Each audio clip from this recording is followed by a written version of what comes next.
Well, I love that you mentioned hypertension. I'll just say it's one thing to be eating salt. The kidneys are designed to deal with that salt. And insulin doesn't let it do it properly. And insulin's forcing the kidneys to hold on to that salt, which is holding on to water, and blood pressure just stays high. But it's also why people have such significant drops in blood pressure so quickly when they adopt dietary changes. If they look at their hypertension through the lens of insulin, then they just intuitively would say, or logically, how can I lower my insulin? All right, of the foods I eat, of the 3 macronutrients, of course, carbs spike insulin the most. I'm just going to start eating less. Boom. Blood pressure plummets just right lockstep with insulin coming down as well. Early in my practice, when I was starting to recommend the ketogenic way of eating to my most morbidly obese, most metabolically ill patients, they would come back anywhere from 2 weeks to a month later and say, Doc, I don't think this diet is right for me. Every time I stand up, I get lightheaded. That means that we can now stop one of your blood pressure medications. But so many people, so often, they become wedded to their medications. Like it's a part of them, right? Like I have to have my pills. And when I say, no, that's good, that means it's time to stop 1 or 2 of your blood pressure medications. You should see their face light up. It's the most beautiful thing. They're like, oh, I didn't think of it like that. I just love that so much.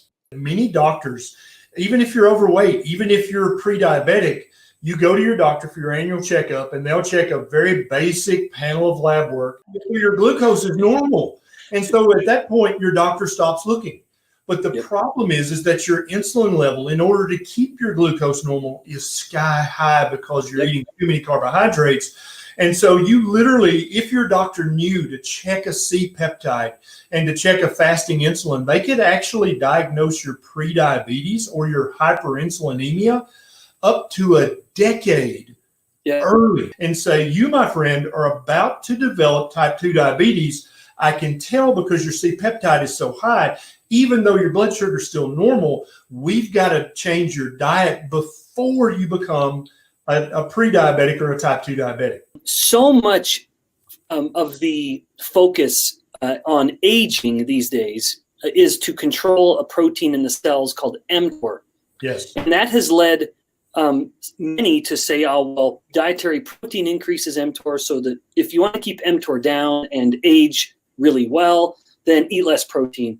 And the actual human evidence throws cold water on that idea, because we see that the people, as they age, that eat the least amount of protein have the higher mortality. So that doesn't hold up. But even still, that idea of you want to keep mTOR less activated, and then you're going to age well, then all the more reason to control insulin, because insulin stimulates mTOR far more than amino acids do from the dietary protein. So aging is related to insulin potentially. Cancers, we know that breast and prostate cancers are incredibly responsive to insulin. Indeed, if you pull a biopsy of a normal breast tissue and compare it to a biopsy from a breast tumor, the breast tumor has 7 times more insulin receptors in it than the normal breast tissue. That means it is 7 times more responsive to that insulin. And what does insulin do? It tells cells to grow. You don't want a cancer cell to be told to grow.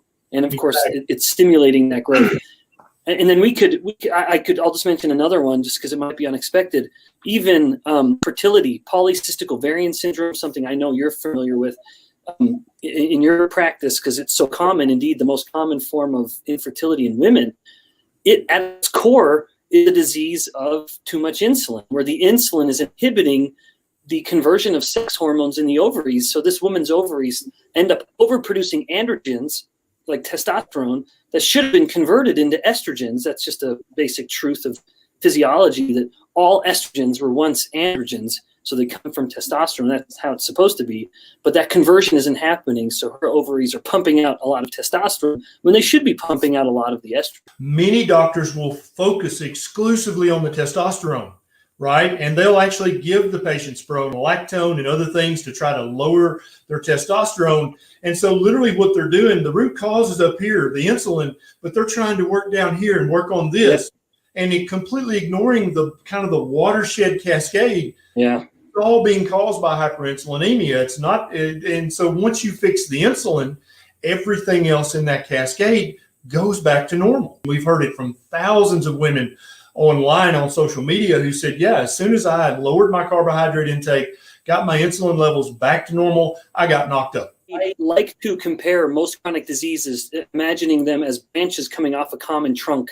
And if we are continuing to try to hack at these branches with various medications, for example, if someone has PCOS, there's going to be a distinct medication for that. The same person could have diabetes, that will be a distinct medication. They could have hypertension, that'll be a distinct medication.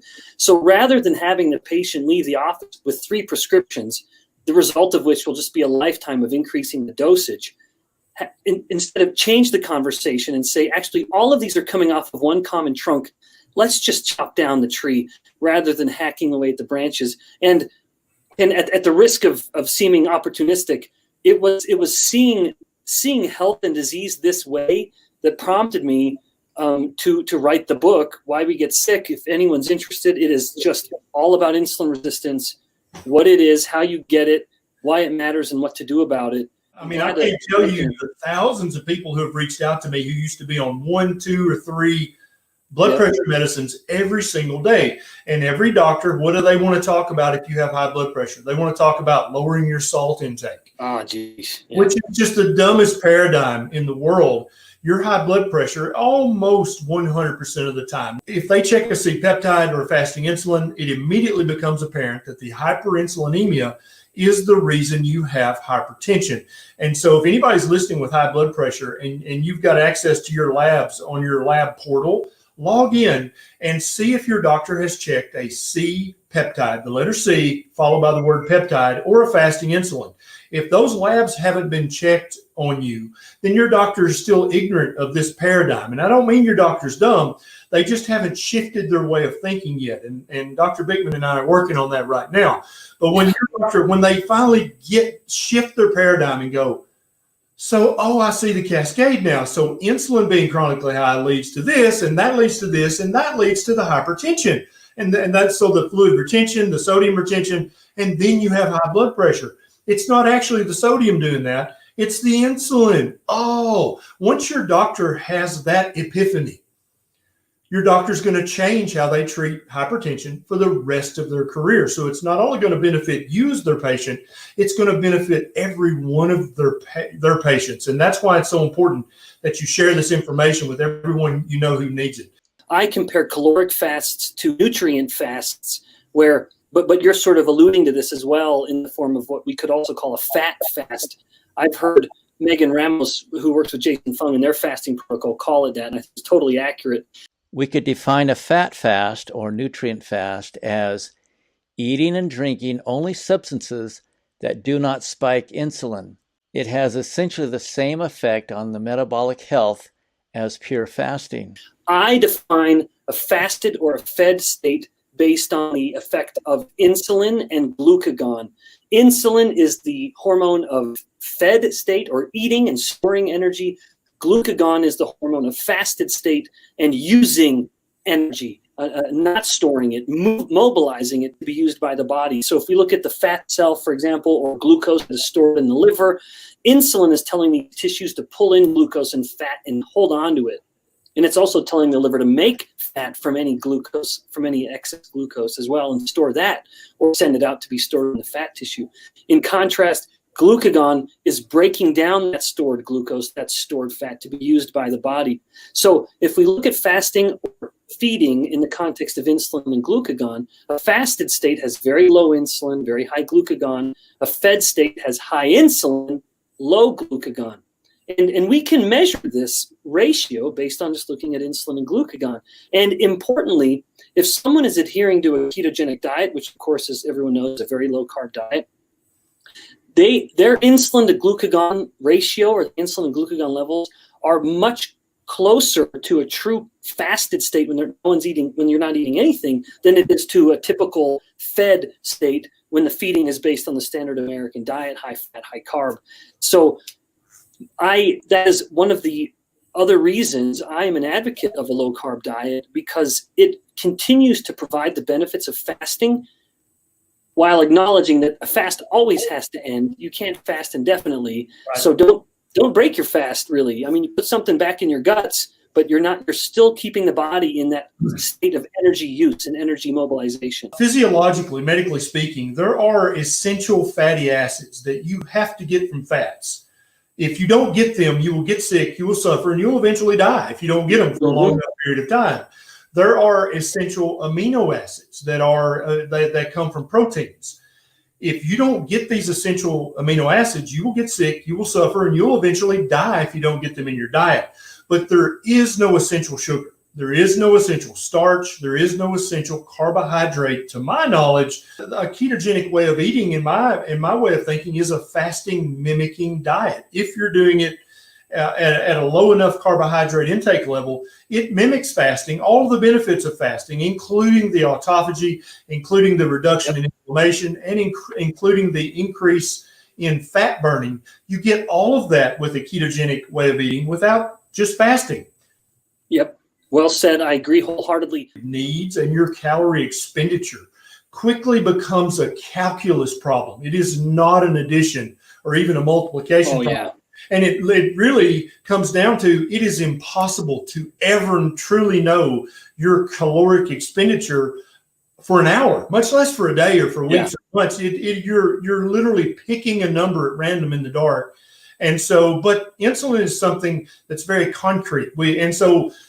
Fat burning, that's what I'm all about, right? Is to help you burn fat. If you want to lose weight globally, if you want to lose bone density, if you want to lose muscle mass, then calorie restrict, because you'll lose fat, but you'll also lose bone density and muscle, and you'll lose cartilage and tendon and sinew. Yep, starvation is a wonderful way to waste away. Yes, but you're not going to just burn fat or lose fat. If you'd like to just lose fat and keep your muscle and keep your bone density, then you have to think about the hormone model of fat burning, and that's what Dr. Bikman's all about.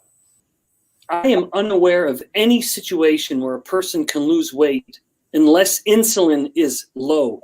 I am unfamiliar of any situation where a person can gain weight unless insulin is elevated.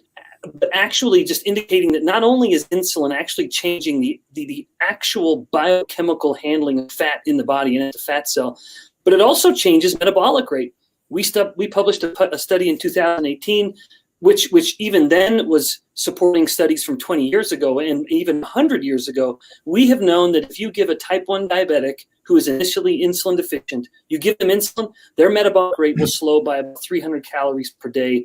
We are just finishing the work to publish our paper finding that ketones, which I don't mean to introduce yet if we don't want to, in contrast are stimulating metabolic rate. And both of this, insulin and ketones, are having an effect directly at the fat cell, stimulating the fat cell to be more or less active. Ketones, simple organic compounds made in the mitochondria of the liver. These provide an alternative energy source for your body when carbs are low. We've established over the last, since about the 1960s, that the calorie in, calorie out model, eat less, move more, that doesn't work. But that has went hand in hand with our obesity epidemic. So I define insulin resistance as two things. One, insulin isn't working the same way as normal in the various cells of the body, and that is a particular part of the disease state. In some cells, insulin is working the same as ever. In some cells, it is not.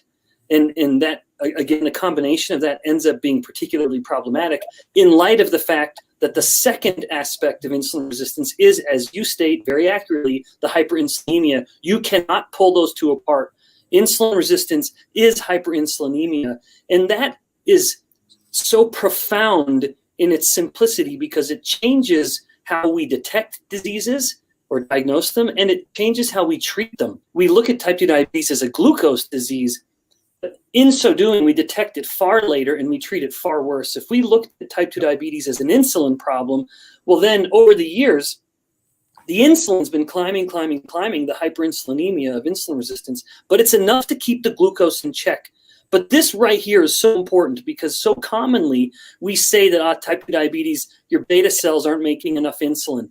The glucose starts to climb and then we detect the problem. But the truth of the matter is in type 2 diabetics, they still have far more insulin than the average person. It is just not enough, so-called, to keep the glucose in check, it's because the pancreas simply can't make enough. And so in that situation of the steadily climbing glucose and insulin, the average clinician will say, well, we don't care about your insulin, so we're just going to bump it up even higher, give you insulin injections because we know it'll push down your glucose. Yeah, it'll push down the glucose, but it'll make the person fatter and sicker than they were before.